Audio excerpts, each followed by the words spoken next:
বাংলাদেশ সরকার ভারত ও পাকিস্তানের পরিবর্তনশীল পরিস্থিতি নিবিড়ভাবে পর্যবেক্ষণ করছে।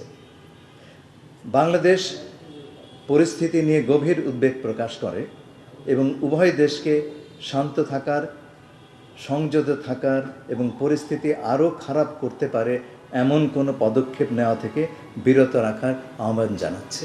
আঞ্চলিক শান্তি, সমৃদ্ধি ও স্থিতিশীলতার চেতনায় বাংলাদেশ আশাবাদী যে কূটনৈতিক প্রচেষ্টার মাধ্যমে উত্তেজনা প্রশমিত হবে এবং শেষ পর্যন্ত এই অঞ্চলের জনগণের কল্যাণে শান্তি বিরাজ করবে। কুড়িগ্রাম থেকে 35 জন এসে রোহিঙ্গাদের পুশ করেছে ভারতের পক্ষ থেকে, এবং খাগড়াছড়িতে যেখানে গুজরাটে আটক হয়েছিল বাংলাদেশি তাদের বাঙালি যারা সন্দেহ করা হচ্ছিল তাদের পুশ করেছে, পুশিং করছে। সেই ব্যাপারে বাংলাদেশের পদক্ষেপ কি?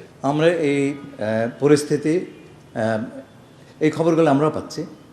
আমরা প্রতিটি কেস আলাদা আলাদা করে নিরীক্ষণ করছি এবং একটা আমাদের সিদ্ধান্ত হচ্ছে আমরা কেবল আমাদের দেশের নাগরিক যদি কেউ থাকেন এবং তা প্রমাণিত হয় তাহলে তাদেরকে আমরা গ্রহণ করব এবং এটা ফর্মাল চ্যানেলে করতে হবে। এভাবে পুশ ইন করাটা সঠিক নয়।